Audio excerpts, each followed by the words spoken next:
ডেম্পোর কাছে পয়েন্ট নষ্ট করলো মোহনবাগান এবং খেলাটা ডেম্পো অসাধারণ খেলেছে, এটা মানতেই হবে। বাচ্চা বাচ্চা ছেলেগুলো আটকে দিল মোহনবাগানকে। আমি বলেছিলাম ওরা যদি পুরো ডিফেন্সিভ খেলে, পুরো আটকে খেলে, তাহলে মোহনবাগানকে 90 মিনিট আটকে রাখাটা অসম্ভব। সেই অসম্ভবকে সম্ভব করে দেখালো বাচ্চা বাচ্চা ছেলেরা, যেটা ওদের মধ্যে ছিল মারাত্মক ডেডিকেশন, মানে জান দিয়ে দেবো কিন্তু গোল করতে দেবো না, এই মানসিকতাটাই পার্থক্য গড়ে দিল।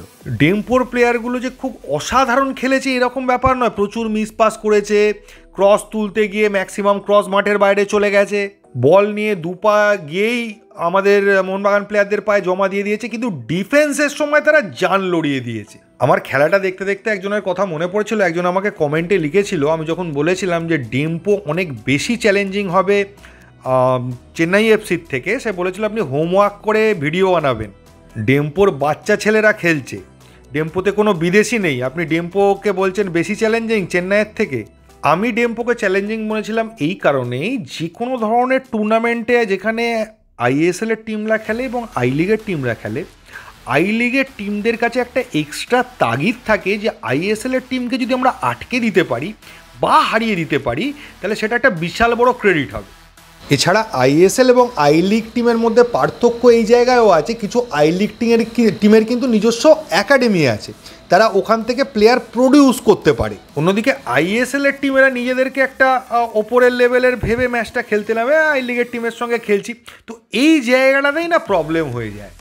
যদিও আমি বলবো না যে মোহনবাগান খুব মানে ওভার কনফিডেন্ট হয়ে খেলেছে, এরকম ব্যাপার না, মোহনবাগান কিন্তু সব রকম চেষ্টা করেছে, কিন্তু ওরা যে একটা চীনের পাঁচিল তুলে দিয়েছিল, সেই পাঁচিল ভাঙাটা মোহনবাগানের পক্ষে সম্ভবই হয়নি। পুরো ম্যাচে 90 মিনিটই ডমিনেট করেছে মোহনবাগান, কিন্তু গোল করতে পারেনি। তবে এই রেজাল্টের ফলে যেটা হলো, পরের ডার্বিতে কিন্তু অ্যাডভান্টেজে ইস্ট বেঙ্গল, কারণ ইস্ট বেঙ্গল যদি ড্র করে গোল ডিফারেন্সে চলে যাবে, মানে মোহনবাগান ডার্বি খেলতে নামবে পিছিয়ে থেকে এবং মাস্ট উইন ম্যাচ হবে মোহনবাগানের কাছে। কোনো অজুহাত দিতে চাই না, তবে আজকে এটাও ঘটনা, মাঠ কিন্তু নর্মাল কন্ডিশনে ছিল না, বৃষ্টি খেলার মধ্যে হয়নি ঠিকই, কিন্তু মাঠের প্রথম দিকটা পরিষ্কার বোঝা যাচ্ছিল যে মাঠের ওপরের সারফেসটা উঠে যাচ্ছে, প্লেয়াররা দৌড়তে গিয়ে পড়ে যাচ্ছে, চোট লেগে যাওয়ার মারাত্মক একটা সম্ভাবনা ছিল। যে ভয়টা কিন্তু মোহনবাগান প্লেয়ারদের ছিল, ওদের ক্ষেত্রে অতটা ছিল না, ওরা পড়ে যাচ্ছে, উঠছে, আবার খেলতে শুরু করে দিচ্ছে।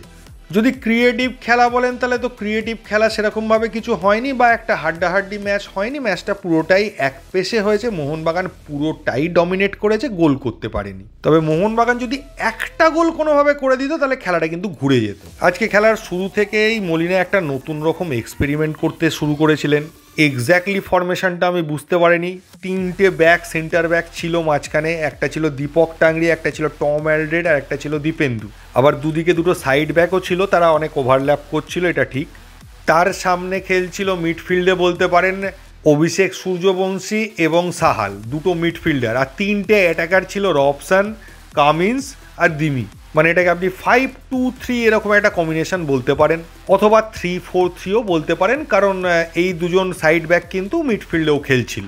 কম্বিনেশনটা দেখে ভালো লেগেছে, নতুনত্ব লেগেছে, কিন্তু এই কম্বিনেশনটা তো আশা করি খুব বেশি দিন প্র্যাকটিস করা নয়, ফলে প্রথম দিকে মোহনবাগানের খেলার দিকে সেই একটা আন্ডারস্ট্যান্ডিংয়ের প্রবলেম দেখা যাচ্ছিল, যেটা কিন্তু সেকেন্ড হাফে একদমই দেখা যায়নি বললেই চলে, এবং এটা মোহনবাগানের কাছে কাঁটা হয়ে দাঁড়াচ্ছে।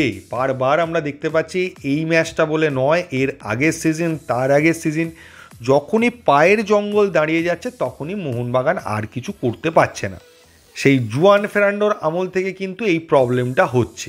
তবে এটাও ঘটনা, সামনে যদি কোনো টিম এরকম থাকে যাদের জেতার প্রয়োজন নেই, ড্র করলেই হবে, তাদের ক্ষেত্রেই এই সমস্যাটা হচ্ছে। আর সব থেকে যে বিষয়টা আমার চাপের লাগছে সেটা হচ্ছে কিন্তু লাস্ট আইএফএ শিল্ডেও 90 মিনিটে খেলা ড্র হয়েছিল, তো ডার্বি যদি ড্র হয় তাহলে কিন্তু মোহনবাগান ছিটকে যাবে এবং ইস্টবেঙ্গল পরের রাউন্ডে চলে যাবে। খেলার মধ্যে যদি আসি, ফার্স্ট হাফে একটাই মাত্র চান্স বলতে পারেন মোহনবাগান পেয়েছিল, আশিস রায় একটা হেড করতে পেরেছিল ডাইরেক্ট, সেটা গোলকিপারের হাতে ক্যাচ ধরিয়ে দিয়েছিল। আশিস রায়ের যে জিনিসটা সব থেকে ভালো লাগে, 90 মিনিট পর্যন্ত একই দমে একই পেসে ছুটে যায়, প্রচণ্ড স্ট্যামিনা। আর ওর প্রবলেম যেটা, সেটা আজকেও আমার একবার চোখে পড়েছে, ফার্স্ট হাফে একদম গোলের কাছাকাছি ওদের প্লেয়ারকে পাস দিয়ে দিয়েছিল। এরপর 52 থেকে 53 মিনিটের মধ্যে রবসান একটা শট মেরেছিল, একদম ফার্স্ট বার দিয়ে ঢোকাতে গেছিল, গোলকিপার মারাত্মক সেভ করে বলটাকে বাঁচিয়ে দেয়। ওদের গোলকিপারের কিন্তু একটা মারাত্মক রিফ্লেক্স দেখা যাচ্ছিল আজকে ম্যাচের মধ্যে। অসাধারণ কয়েকটা সেভ করেছে, অনেকগুলো অ্যাটাক আউটিং করে নষ্ট করে দিয়েছে।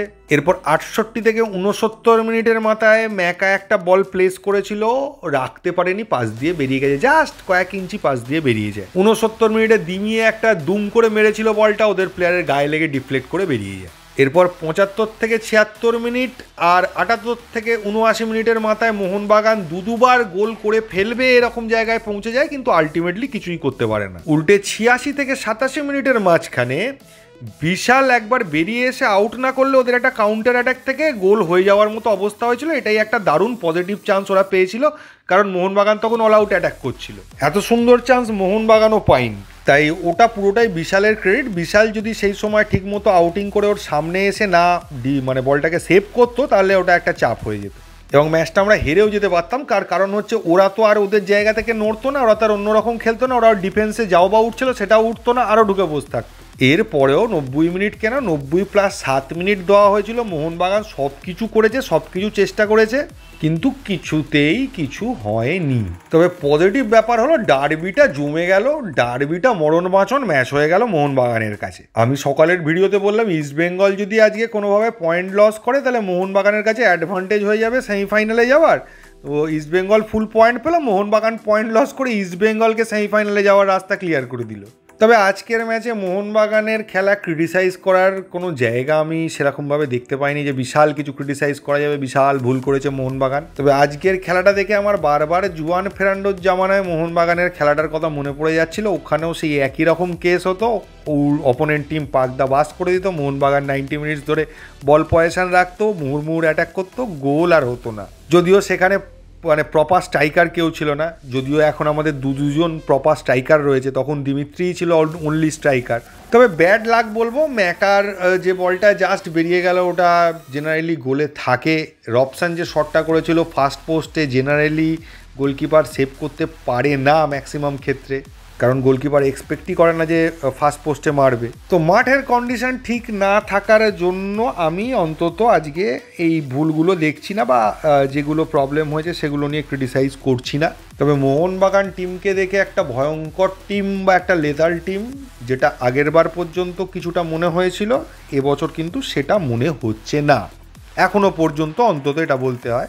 মাঝখানে আর 2 দিন, তারপরেই কিন্তু ডার্বি। তো দেখা যাক কি হয়। এই ভিডিওতে এইটুকুই। থ্যাংক ইউ, ধন্যবাদ এবং জয় মোহনবাগান।